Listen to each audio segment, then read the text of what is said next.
मैं हूं आपके साथ आस्था कौशिक। करौली सरकार, एक ऐसा नाम जिनके साथ न जाने कितने चमत्कारों के दावे जुड़े हुए हैं। कोई कहता है करौली सरकार नेगेटिव एनर्जीज को दूर भगा देते हैं, कोई कहता है कि वो कैंसर और ब्रेन ट्यूमर तक का इलाज कर देते हैं, कोई ये कहता है कि वो तरक्की के सारे रास्ते खोल देते हैं। करौली सरकार जब एनर्जी बैलेंस करते हैं तो उनके दरबार में महिलाएं झूमती हुई दिखाई देती हैं, चीखने चिल्लाने लगती हैं, रोने लगती हैं। आखिर क्या होता है ये एनर्जी बैलेंस और क्या होता है शिव बैलेंस, और बिना डॉक्टर के कैसे हो जाता है बड़े से बड़े रोगों का इलाज और इसका दावा? इन तमाम सवालों पर चर्चा के लिए आज हमारे साथ खुद स्टूडियो में मौजूद हैं करौली सरकार। जोरदार तालियों के साथ बहुत बहुत स्वागत है आपका हमारे स्टूडियो में।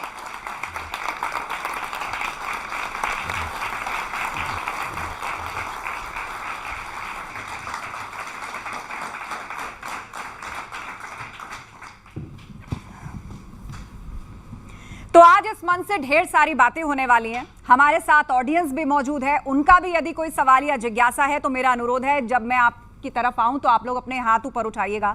हम आपके भी सवाल लेंगे और जो भी जिज्ञासा है आपके मन में करौली सरकार तक हम जरूर लेके जाएंगे। आज का ये पूरा एपिसोड और पूरा सेशन बहुत ही इंटरेस्टिंग होने वाला है, क्योंकि जब भी आपने करौली सरकार को टेलीविजन पर देखा होगा, बहुत सारी तस्वीरें देखी होंगी, उन पर बहुत सारी चर्चाएं बाहर होती हैं, विज्ञान के जमाने में कई सारे सवाल भी उठते हैं। और आजकल हम देख रहे हैं कि आध्यात्मिक जीवन की बात की जाए या फिर आध्यात्मिक जगत की बात की जाए, ऐसे बहुत सारे साधु संत महात्मा हैं जो अलग अलग तरीकों से लोगों का कल्याण करने का दावा करते हैं। और हमारे बीच में करौली सरकार भी हैं, उस पर हम बातचीत करें। लेकिन मेरा पहला सवाल आपसे यही है कि संतोष सिंह भदौरिया से लेकर करौली सरकार तक ये जो सफर था ये कैसा रहा? कानपुर से निकलकर आज आप करौली सरकार के रूप में इतना विख्यात हैं, तो सबसे पहले तो ये कि आपकी रुचि इस ओर कैसे जागी, उसके बारे में आज आप आम जनता को बताएं। नमस्कार जी।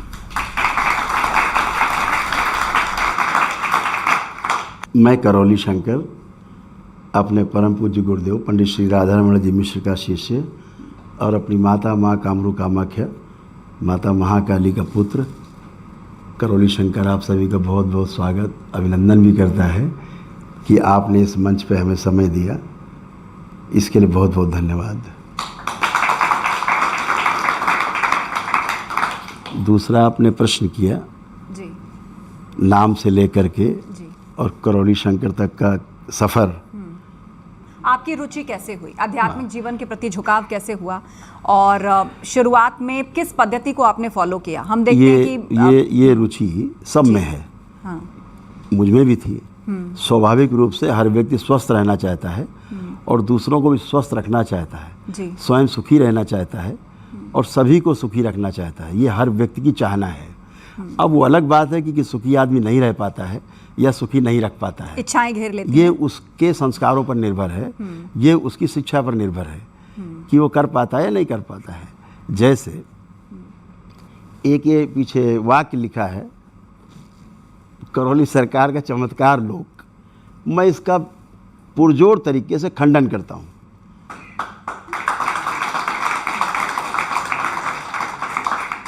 इस पूरे संसार में, इस पूरी सृष्टि में चमत्कार नाम की कोई वस्तु नहीं, रहस्य नाम की कोई वस्तु नहीं,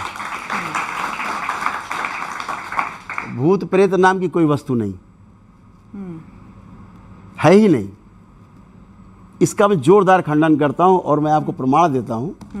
ये हमारे द्वारा लिखी गई पुस्तकें हैं 2020 में जी। आप इसको कोट कर सकते हैं, बाद में आप दिखा सकते हैं कि जो पहला ही हमारा पेज है जिस पर कि इस बात का इंग्लिश और हिंदी वर्जन दोनों है, हाँ। जिस पर कि उद्घोषणा है।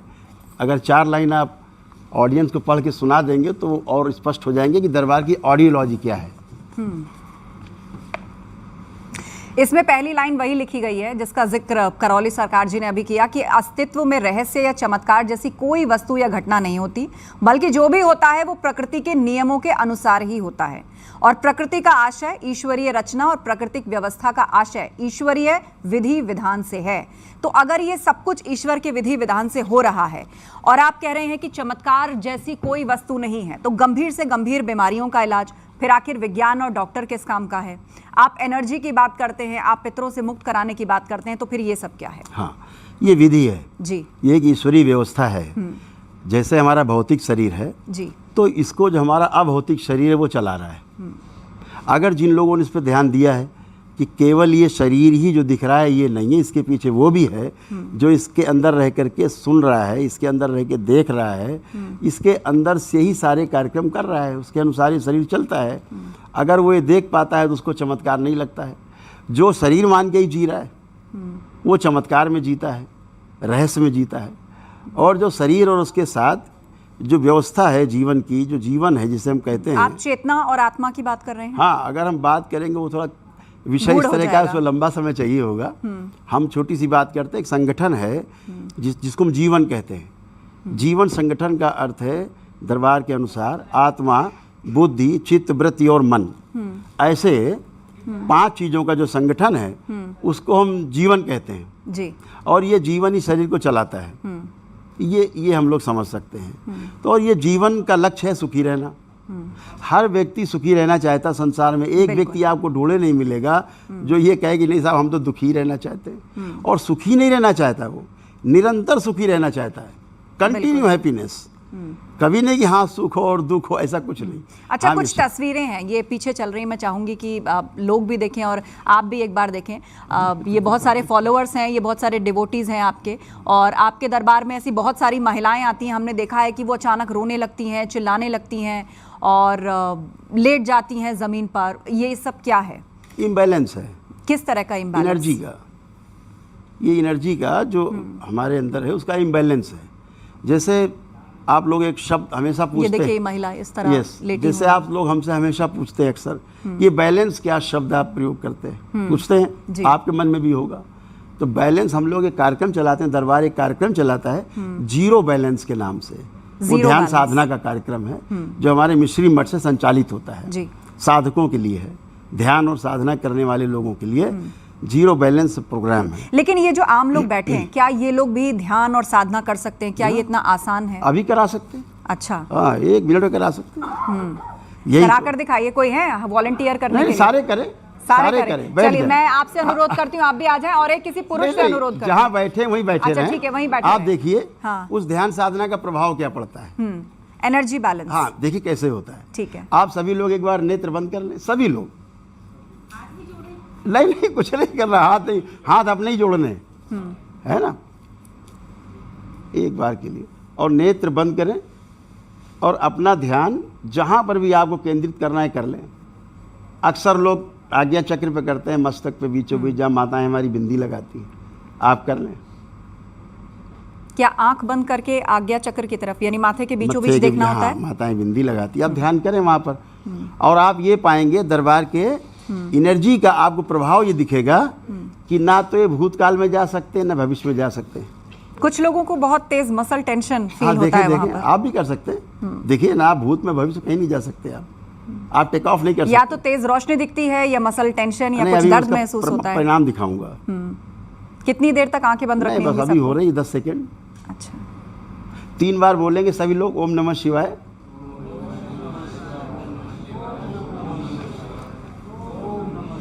सभी लोग नेत्र खोल देंगे, सभी लोग। अब देखिए इसका प्रभाव क्या पड़ा। परिणाम आना चाहिए ना। बिल्कुल। तो जितनी हमारी माताएं बहनें बैठी हैं, सब भाई बैठे, बच्चे बैठे हैं, अब आप सभी जिसको आप दुनिया में सबसे खराब आदि मानते हो, जिसके लिए आपको रोज विचार आता हो कि ये आदि बहुत खराब है, ईश्वर करे ऐसा हो जाए वैसा हो जाए, उसके बारे में भी आप सोच के देखिए। कोई एक निगेटिव थॉट्स कि आपको आ रहा है, आप देखिए, खूब प्रेम से अपने में देखिए। आप भी देख सकते हैं, वो आपके साथ भी हो चुका है, आपने किया नहीं फिर मैं अलग तरह की साधना में उस वक्त, लेकिन हाँ इसके बाद मैं जरूर कोशिश करूंगी और आपके साथ बैठ के कुछ समझूंगी भी। तो अभी सभी देखेंगे, इन्हें किसी को एक निगेटिव थॉट्स नहीं आ रहे हैं। पूछ लीजिए, आप पूछिए, बताइए आप लोग किसी को कोई निगेटिव थॉट्स आ रहा है किसी के लिए हैं, और साइंटिफिकली भी किसी के अंदर कोई सवाल उठ रहा है तो आप पूछ सकते हैं। शांति है, कोई निगेटिव थॉट्स नहीं आ रहे हैं। चलिए ये तो रही लोगों की बात। आपने लोगों को ध्यान का मार्ग दिखाया, बिल्कुल आपने ध्यान का मार्ग भी दिखाया, उनको अनुभव भी कराया। लेकिन एक जिज्ञासा जो सबके अंदर है वो ये कि पहली बार जीवन में आपने कब ध्यान लगाया था? क्या कोई गुरु थे आपके, या स्वयं से आपने अपनी इस जर्नी को शुरू किया? किस उम्र में आपने पहली बार ध्यान लगाया? ये जर्नी चलती ही रहती है, शरीर इसमें रोक टोक नहीं है। ये शरीर तो आते जाते रहते हैं जी। जर्नी शांत नहीं होती, जर्नी चलती रहती है। ये शरीर तो एक पड़ाव होता है, फिर अगला पड़ाव कोई शरीर होता है किसी का। पीछे तमाम पड़ाव शरीर के रहे नाना प्रकार की योनियों में, तो उसकी बात ही नहीं है। ये जर्नी ये आप पैदा हुए शुरू हुई ऐसा नहीं है। ये जर्नी वहाँ से शुरू हुई जहाँ पीछे आपकी छूटी थी पिछले जीवन काल में, तो ये वहाँ से शुरू होती है। ये तो पैदाइशी रहता है, पूत के पाँव कहते हैं ना, पालने में दिख जाता है। यानी बहुत कम उम्र में आपने ध्यान की तरफ बिल्कुल, आपका रुझान रहा। तो परिवार को आपने कब बताया इस बारे में? परिवार तो मेरा जानता ही था कि हम उसोर हैं। फिर क्या कोई गुरु मिले आपको, या खुद से आपने चिंतन शुरू किया? हमारे गुरुदेव पंडित श्री राधारमण जी मिश्र हमको मिले 16 वर्ष की उम्र में जी, और जिनके साथ मेरा रहना हुआ। जब वो 111 वर्ष की उम्र में उन्होंने जीवित समाधि ली, तब तक मेरा उनके साथ रहना हुआ। तो ये जो अध्यात्म और ध्यान का मार्ग आपने पकड़ा, आमतौर पे लोगों के अंदर होता है कि जो साधु सन्यासी हैं वो बहुत कठिन तपस्या करते हैं, भौतिक जीवन से दूर हो जाते हैं, सांसारिक जीवन से दूर हो जाते हैं। लेकिन अब सब ये पूछ रहे हैं कि एक समय ऐसा था, बहुत कठिन जीवन आपका रहा कि शायद घर चलाने के लिए भी बमुश्किल ही पैसे हो पाते थे, पर अब उस स्कूटर से लेकर रेंज रोवर तक ऐसा नहीं है। ये सफर यहाँ तक आप कैसे पहुंचे? मैंने जब होश संभाला तो मैं कार पे ही था। अच्छा। हाँ, अब लोग, अच्छी बात है, वो अलग बात है कि मेरे पिता की थी, लेकिन सब कुछ था जी, अच्छे से जीवन यापन था, किसी से मांग के नहीं खाते थे तब भी कोई शौक नहीं थे। आज भी कोई शौक नहीं है कि धर्माचार्यों की तरह तमाम अंगूठी और तमाम कंठी माला और सोना चांदी रगड़ के बड़े बड़ा मुंह पेंट पोत के, ऐसा आज भी नहीं। जैसे कल था वैसे आज भी हूँ। एक छोटा सा धोती है, एक छोटी सी बनियान पहन रखी है, और कुछ है भी नहीं। मेरे तो कोई शौक नहीं। अगर मुझे चलना पड़ता है रोज 200-400-500 किलोमीटर, हाँ। और अगर हम कोई अच्छी गाड़ी का प्रयोग करते हैं तो इसमें आपत्ति क्या है? लेकिन देश है तो अलग अलग तरह के लोग हैं, अलग तरह के विचार रखते हैं, लोगों को राजनीति भी होती है, फिर वो सवाल पूछते हैं कि भाई बाबाओं को तो एक पैसा नहीं लेना चाहिए, उनको क्या मोह इस बात से? एक परसेप्शन इस देश का बहुत खराब बना हुआ है कि अगर साधु है, अगर बाबा है तो भिखारी की तरह दिखना चाहिए।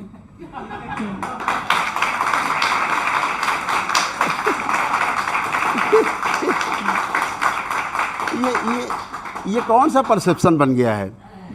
अगर हमें आज यहाँ से बेंगलोर पहुँचना है तो क्या पैदल जाऊँ मैं?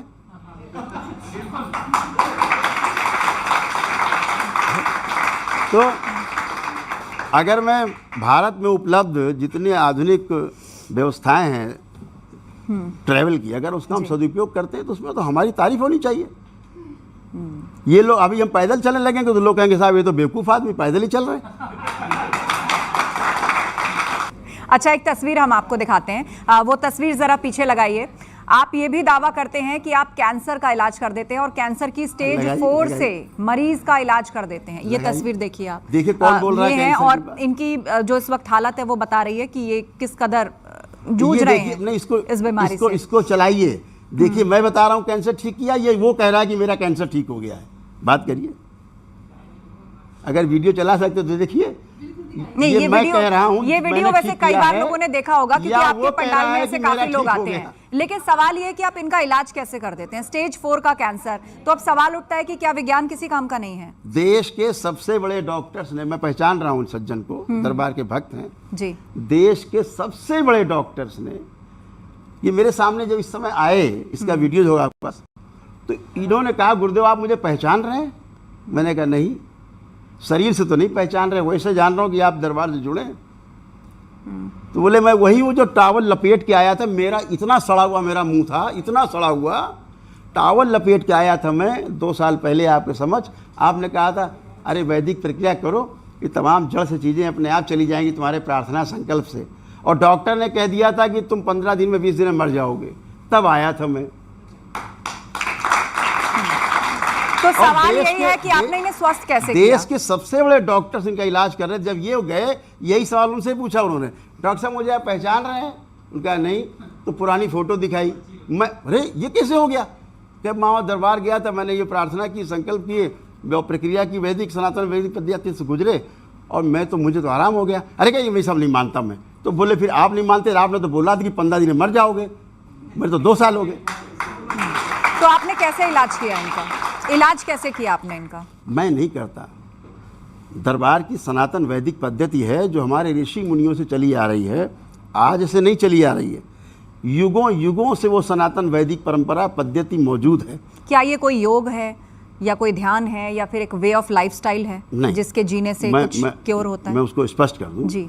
ये सनातन वैदिक पद्धति है, परंपरा है, हमारे जीने के काम में आती है। इसके बगैर आदमी जी नहीं सकता। जो हमारे ऋषि मुनियों ने विज्ञान उस समय दिया कि भाई ये आप करके जिंदा रह सकते हो, स्वस्थ रह सकते हो, आनंदित रह सकते हो, उसको हम भूल गए, हमारी शिक्षा से दूर हो गया। हमारी शिक्षा में शामिल नहीं विद्या, हमारे संस्कारों में शामिल नहीं है, हमारी मूल्य शिक्षा भी गायब है। हमारे संस्कारों में कमी हुई तो हमें भूल गए कि ये भी एक विद्या है जो औषधियों से भी ऊपर है। यानी जहाँ औषधियाँ काम करना बंद कर देती हैं, वहाँ आपकी प्रार्थना और पूजा और संस्कार आपके काम आते हैं। अगर आपकी प्रार्थना सवाल पूजा पहले से वो मजबूत कहते हैं रहे कि कोई बीमार है वो डॉक्टर के पास जाए, दवाई खाए, इलाज करे, या फिर आपके पास या किसी और के पास जाके इस प्रकार की पद्धति, तंत्र मंत्र, पर्चियां, भभूत, ये सब निकलवाए। ये वो लोग आते हैं दरबार में जो जहाँ डॉक्टर से परेशान होकर, तंग होकर के, जहाँ डॉक्टर कह देता है घर जाओ और मर जाओ, ये वो लोग हैं। अब ये कहाँ जाएंगे? आप इन्हें कहाँ भेजना चाहते हैं?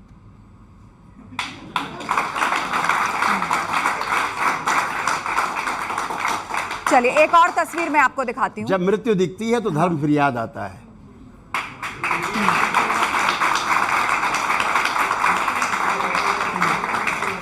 एक और तस्वीर हम आपको दिखाते हैं। वो तस्वीर जरा लगाइए पीछे वॉल पर। और उस तस्वीर में ये दावा किया जा रहा है कि एक बच्चा है और आपने इनकी आंखों को ठीक कर दिया है। डॉक्टर ने कहा था कि इनका इलाज नहीं हो सकता, लेकिन दावा है कि आपने इनको ठीक कर दिया है।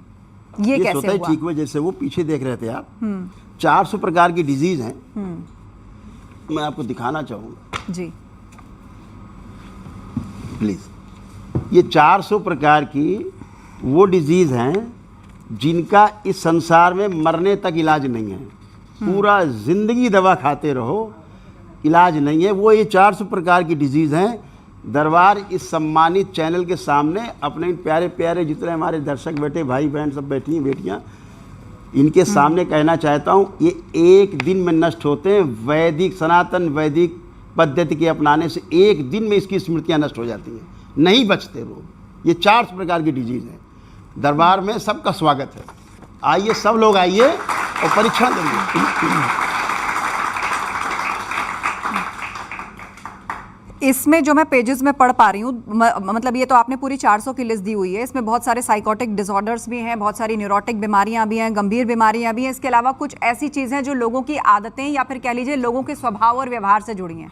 इनका इलाज कैसे हो पाता है? अपने धर्म और देवी देवताओं का मजाक उड़ाने की स्मृतियाँ, ये भी एक बीमारी के तौर पर लिखा है। माता पिता से बातें छुपाने की स्मृतियाँ, गंदा रहने नहाने का ना मन करने की स्मृतियाँ, अपने ही परिवार के सदस्यों के प्रति अश्लील विचार आना, ये भी आपने बीमारियों के तौर पे लिखा है। सभी कुछ है। खाने की वस्तु से एलर्जी होने की स्मृतियां, घर में बदबू आने की स्मृतियां, गले में फंसा हुआ महसूस होना, अत्यधिक ठंड लगना, अत्यधिक गर्मी लगना। अब ये सारे सिम्टम्स अगर किसी को आए, शुरू से देखिए, आप शुरू हाँ, से पहले शुरुआत में आपने बहुत कुछ साइकोटिक डिसऑर्डर्स की बात की है, जिसमें सिजोफ्रेनिया भी है, इसमें डिप्रेशन भी है, और बहुत तरह के फोबियाज हैं, जैसे किसी को ऊंचाई से डर लगता है, आग से डर लगता है, भीड़ से डर लगता है। तो साइटिका तक, जिसके लिए लोग कहते हैं कि केवल ये मैनेजमेंट है। ओसीडी है, ऑब्सेसिव कंपल्सिव डिसऑर्डर है, ये भी एक तरीके का साइकोटिक डिसऑर्डर है। कमर दर्द। आपने इसमें स्मृतियां क्यों लिखा हुआ है? ये बीमारियां हैं, ये स्मृतियां क्यों लिखा हुआ? स्मृतियों का क्या अर्थ है, इसको आप समझाइए। क्योंकि स्मृतियां ही रोग हैं। जैसे मान लीजिए अगर किसी को कमर का दर्द है, इधर इधर इधर, हाँ, प्रैक्टिकल इधर जी, इधर हमारे जो बच्चे बैठे हैं, माताएं बैठी हैं, किसी को कोई एक ऐसी घटना याद हो, चलिए सब लोग याद कर लीजिए, ऐसी घटना जो आपको बार बार याद आती है और आपको बहुत क्रोध आता हो, कष्ट आता हो, दर्द होता हो, दुख होता हो, उसको याद करिए मन में। देखिए कैसे होता है सनातन वैदिक पद्धति का प्रभाव, आप देखें, उसको याद कर लें आप सब लोग, जिसको भी लगता हो। बैलेंस 3 बार बोलिए, ओम नमः शिवाय। आँख खोल दीजिए। ये ओम नमः शिवाय महामंत्र है। इससे कम नहीं आता मुझे, इससे ज़्यादा नहीं आता। तो मतलब जब ये लोग कोई मंत्र जाप करते अब हैं आते तो हैं, उस वक्त आप कोई मैजिक अब करते हैं? परिणाम पे आते हैं, हो गया ना काम उधर। हाँ। अब जिन बच्चों ने जिन चीज़ों से उनको बहुत तकलीफ होती थी, आप बिल्कुल एकदम खुल के बोलना है आपको, ठीक है? देखिए वो बात आपके दिमाग में आ रही है, सोच के देखिए, वो घटना याद आ रही, कुछ आ रही, देखिए जिससे आपको तकलीफ होती थी, कोई नफरत, कोई घृणा, कोई चिंता, कोई तनाव, कुछ भी आ रहा है? तो नहीं आ रहा है, तो कहाँ चला गया? बैलेंस हो गया। मैंने बोला ना बैलेंस धीरे कैसे से। हो गया एनर्जी बैलेंस? अब ये हम तो ये सुनते आए हैं कि कैसे आप हो किसी गया? संत की संगत में बैठते हैं तो भी बड़ी शांति प्राप्त होती है, तो कोई एनर्जी फील्ड है क्या आपका? अब ये कैसे हो गया? हाँ। इसमें मैंने 40 साल लगाए हैं। ये 40 वर्षों का मेरा अनुसंधान है कैसे का। क्यों किया? क्योंकि मैं सुखी रहना चाहता हूँ, सुखी रखना चाहता हूँ, और निरंतर सुखी रखना चाहता हूँ। जितनी हमारी माताएं बैठी ना, मेरे कहने से थोड़ा कष्ट होगा थोड़ा सा, जरा एक बार आगे लोग बैठिए, जरा ये थोड़ा सा उम्रदराज है हमारे जैसे, तो जरा आप लोग एक बार खड़े हो जाओ और मूवमेंट करिए, मूवमेंट करिए, यहाँ मूवमेंट करिए, चलिए फिरिए, चलिए फिरिए, और जरा उठिए बैठिए प्लीज़। अच्छा, हाँ, उठक हाँ, बैठक बैठिए, भी करनी है? आप बैठ पाएंगे, इनमें तो आप बैठ बहुत लोगों को पाएंगे, घुटनों प्लीज। की भी समस्या होगी। अरे सुनिए तो ना, मैं करके दिखा रहा हूँ ऐसा ना हो हमारे शो के बाद हम इन्हें अस्पताल ले जाएं। मैं कह रहा हूँ ना। अच्छा ठीक है, चलिए मैं मदद करती हूँ। अच्छा, अच्छा, चलिए, मैं बैठ सपोर्ट जाइए। दे सकती हूँ किसी को? अच्छा एक मिनट, मैं ये सपोर्ट दे कहना सकती चाह हूँ रहा मैं किसी हूँ कि इन्हें कोई कष्ट नहीं है, मैं ये कह रहा हूँ। अब अच्छा। मैं ये कहना चाह रहा हूँ, ये देखो मेरी बहन बैठी, अम्मा अम्मा आप बैठो, अब आप बैठो, बैठ जाओ, जमीन बैठो, पलथी लगाओ, आप लगाइए तो। मैं तो कह रहा हूँ, मैं खड़ा हूँ ना, आप क्यों चिंता कर रहे हो? देखिए खूब पलथी लगाइए, कोई कष्ट है? कोई कष्ट है? अब देखिए किसी को कोई कष्ट नहीं है। ये सनातन वैदिक ये विज्ञान सब है। आपके आश्रम से तो नहीं है? अरे ये मेरी माता है। नहीं, हमारी जनता देख रही होगी आपको। अच्छा, कुछ पूछना चाहते हैं आप लोग? अब यहाँ पे आई गए हैं तो कुछ पूछना है? ये सब मेरी अम्मा है भाई। आइए, इधर आइए आप मेरे साथ। हाँ, अब उधर कैमरे की तरफ देखिए। जी पूछिए, क्या देखिए पूछना आस्था चाहते जी, हैं? आप खड़े हो जाएं। देखिए जैसे खड़े हो गए, कोई कष्ट आया अम्मा? कोई कष्ट आया? घर जाके पता चलेगा। कोई है कष्ट नहीं। नहीं नहीं, मैं आपको बताऊं, हमारे पहले घुटने में दर्द था, पर हम कुछ दिन से ये एक्यूप्रेशर कर रहे थे घर में। 2 दिन से हो रहा है, 2 दिन से हो रहा है। नहीं, पर आज अभी हम बैठ पाए। आप बैठ जबकि पाए। ऐसी अभी तो कुछ नहीं किया, अभी आप नहीं बैठ सकती थी, अभी अपने आप मैंने तो टच नहीं किया आपको। ठीक है, चलिए जोरदार तालियां इनकी हिम्मत के लिए। अच्छा, आप कुछ पूछना चाहती हैं? जी जी पूछिए। करौली सरकार, मेरे एक कोलीग हैं, वो आपको बहुत मानते हैं। कितनी बार मुझे उन्होंने कहा कि आप एक बार दरबार चल के देखो, मैं मतलब सोच भी नहीं पाई और आप मेरे सामने बैठी हैं। ये क्या कारण हुआ? दूसरा प्रश्न ये है कि एक कंबल वाले बाबा का नाम बहुत मशहूर हुआ था, लोग कंबल का मजाक उड़ाया, खूब मजाक उड़ाया, लेकिन उन्होंने मेरी 2 साल की क्रोनिक दर्द पता नहीं क्या ऐसे ऐसे करके बिल्कुल ठीक कर दी है। अभी भी डॉक्टर्स मुझे कहते हैं ये अकेली लेडी जिनकी बात की जा रही है, उन्होंने किसी को भी ठीक नहीं किया, मुझे ठीक किया है। तो ये क्या लोग ऐसे पीछे क्यों पड़ जाते हैं कि हमने इसको गलत ही करके मानना है? इसका ठीक है, जवाब। चलिए आइए। तो ये क्या वही एनर्जी है जिसका आप जिक्र कर रहे थे? Yes, energy balance. बैलेंस। ये एनर्जी कहाँ होती है बॉडी में? ये एनर्जी तो फैली हुई है चारों ओर, चारों Cosmic फैली। energy? हमारे आपके बीच में है, जी, धरती और सूरज के बीच में है। Cosmic energy. हाँ, हर 2 एटम के बीच में है। तो जो आप देख पा रहे हैं, जो अभी हमारी बहनें अभी चले फिरे उठे बैठे, इन्हें कोई कष्ट नहीं है। या ऐसे बैठे बैठे पैर चलाइए, मोड़ी करिए, किसी को कोई कष्ट नहीं है। किसी कोई कष्ट आ रहा है कहीं पैर किसी प्रकार का? नहीं है।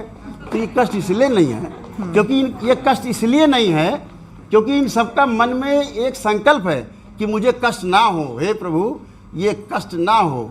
वो संकल्प पूरा हुआ है, ये उनका संकल्प पूरा हुआ है। केवल दरबार ने इनकी जो प्रार्थना थी वो स्वीकार कर ली, ठीक है, इतना हुआ है। कुछ और तस्वीर हम आपको दिखाते हैं और उसके साथ सवाल भी है कि कई बार लोगों को कोई परेशानी होती है डॉक्टर के पास जाने से पहले, या अगर वो आपके पास आए तो आप डायग्राम दिखाकर बता देते हैं कि भाई किडनी खराब है। अब बताइए, देश में इतनी डायग्नोस्टिक लैब्स हैं, इतने डॉक्टर्स हैं, उनकी तो दुकानें बंद हो जाएंगी और साइंस के निशाने पर आप आएंगे सो अलग। देखिए ये तस्वीर है और ये डायग्राम है जिसको दिखा के आप बता देते हैं आपकी किडनी में प्रॉब्लम है। आने के लिए तो बैठे, ये क्या टेक्निक मैं है? चाहता हूँ लोग मुझको निशाना बनाए और चैलेंज बात को करें। समझें।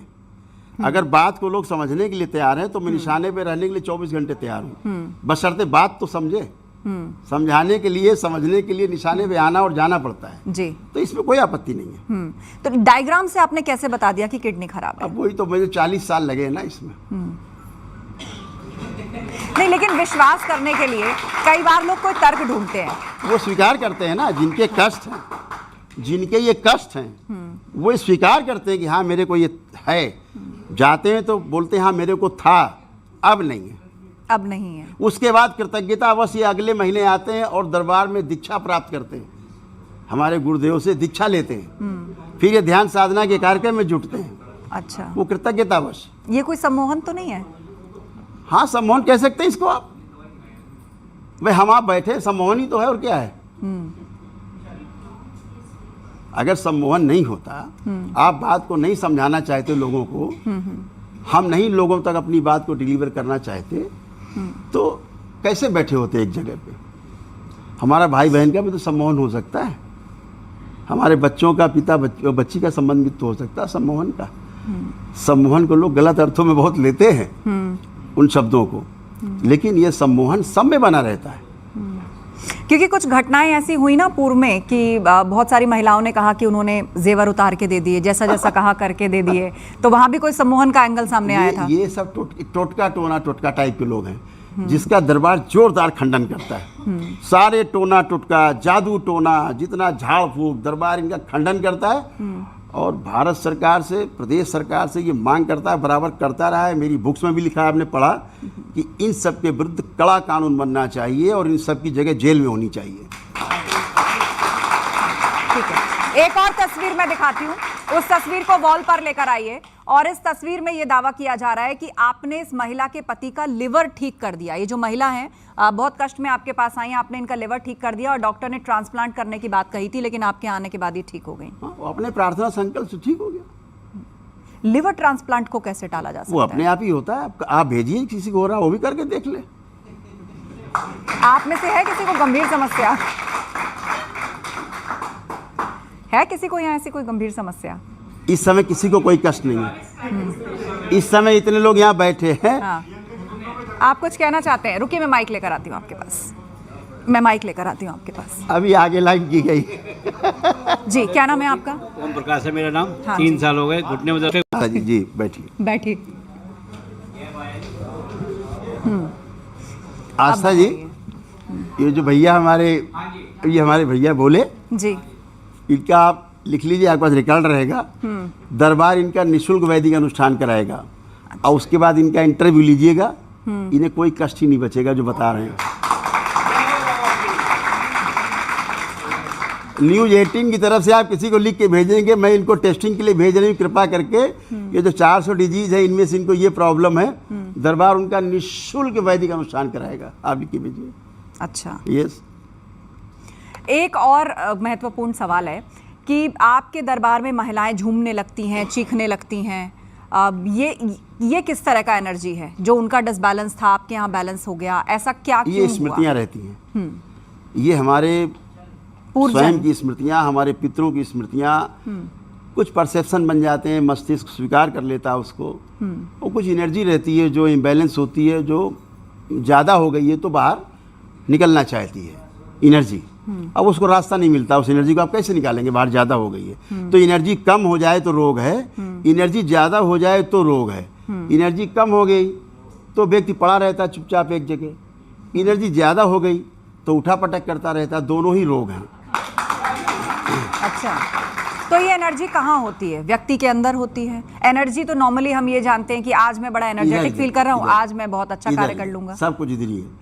ये जो सिस्टम है सारा कुछ इधर ही है, बाकी ये तो सॉफ्टवेयर है, पूरा सारा हार्डवेयर यही है, इसी जगह इंस्टॉल है ये। ठीक है, मदरबोर्ड इधर ही है। अगर ये ठीक तो सब ठीक, ये गड़बड़ तो सब गड़बड़।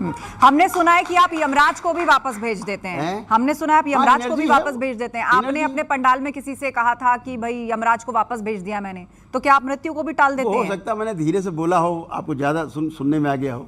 नहीं, बहुत लाउड था, तभी हमने सवाल इसको डाला कि आपने क्यों कहा कि हम यमराज को वापस है भेज क्या, देते पहले हैं। इस पे भी समझ लिए जाए। यमराज जो आम लोग जानते हैं कि भाई जब मृत्यु निकट गलत होती है तो वो यही लोगों को लेने परसेप्शन आते है ना हैं। आपका। आपको लगता है यमराज कोई व्यक्ति है, मैं यमराज को एक शक्ति मानता हूँ। वो एक एनर्जी है, एक व्यवस्था है।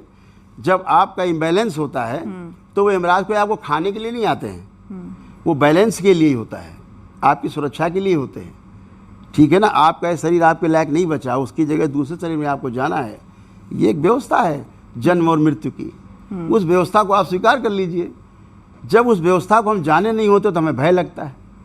तो वो एक व्यवस्था जिसे हम यम, नियम, आसन, प्राणायाम कहते हैं, वो इतने ज़्यादा हो गए गड़बड़ तो इसे यमराज कह देते हैं। यानी आपका ही शरीर आपको खाने लगता है, आपकी एनर्जी आपको डिस्टर्ब कर देती है। हाँ जी, लेकिन एक और बात है, आपने अपनी बातचीत के दौरान ये भी कहा कि आप रूस और यूक्रेन का युद्ध भी रुकवा सकते हैं। नहीं, केवल रूस यूक्रेन की बात नहीं हो रही है। रूस और यूक्रेन कोई धरती आकाश नहीं लड़ रहे हैं, लड़ने वाले दो व्यक्ति हैं, राष्ट्राध्यक्ष हैं। तो जब यहाँ बैठे लोग, इतने लोग, किसी के मन में अशांति नहीं है, केवल छोटी सी ध्यान साधना से, तो वो भी ध्यान साधना कर लें आकर के दोनों, रूस और यूक्रेन ध्यान साधना कर लें। कोई भी करे, ध्यान साधना नहीं कर रहे हैं ना वो लोग, लड़ रहे हैं। हमारा भारत तो किसी से नहीं लड़ रहा है। पूरा भारत जो है, स्वामी रामदेव जी सबको योगा करा रहे हैं, तो सब आनंद में।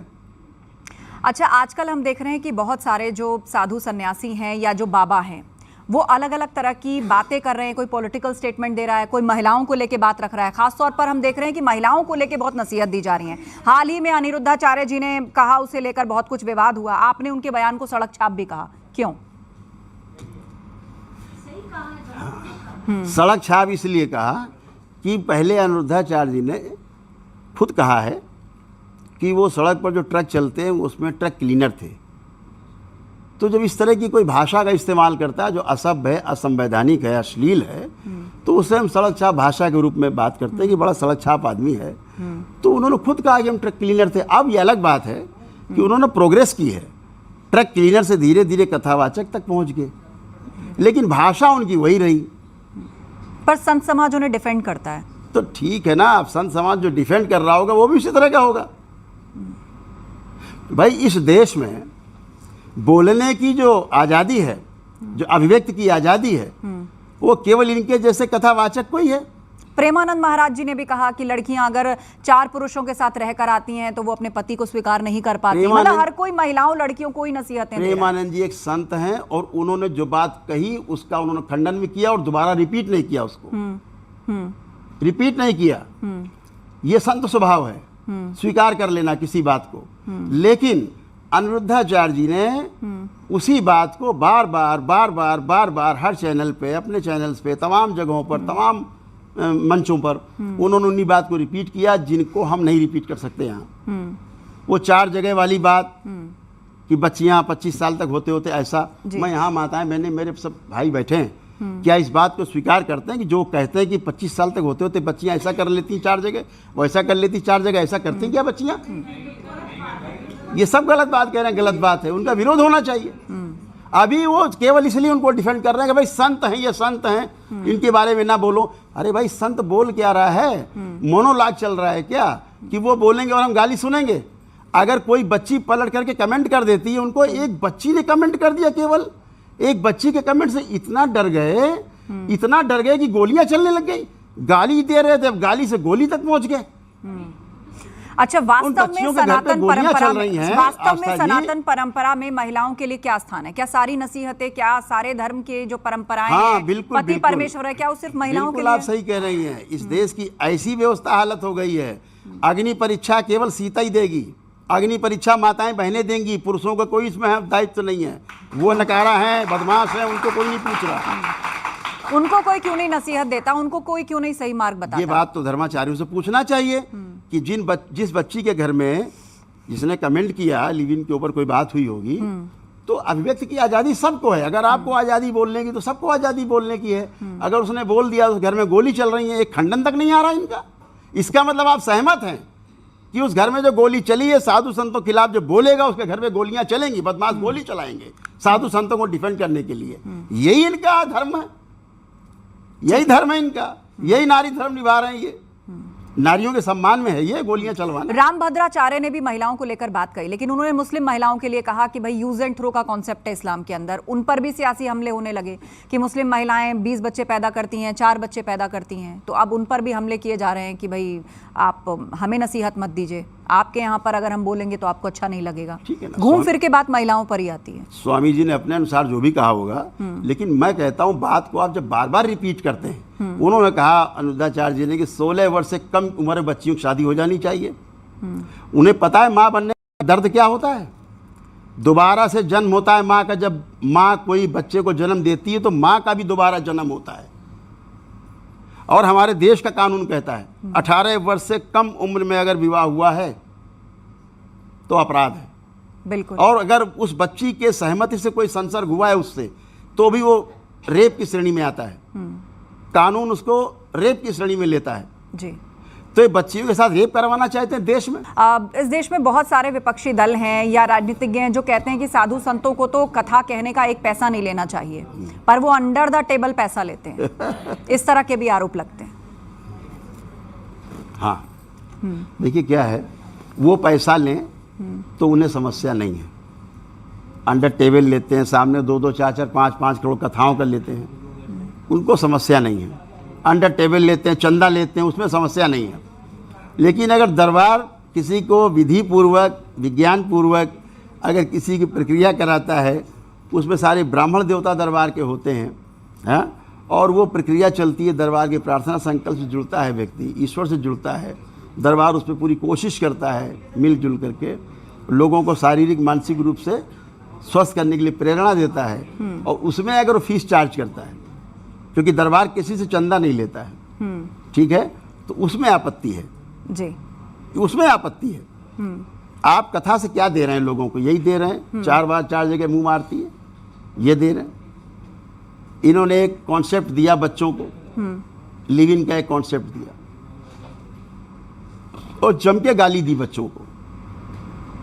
दरबार उस प्रकार के लिव इन का विरोध करता है हमेशा, जो एक शादीशुदा स्त्री पुरुष किसी शादीशुदा स्त्री पुरुष के साथ अपने पुराने पार्टनर को छोड़ के रहने लगते हैं, हिंदू मैरिज एक्ट का उल्लंघन करते हैं। ये भारतवर्ष में बिल्कुल अमान्य है, ये दुराचार और व्यभिचार की श्रेणी में आता है। दरबार इसका पुरजोर विरोध करता है, ऐसे लिव इन का ठीक है, खंडन करता है। नंबर 1। हाँ।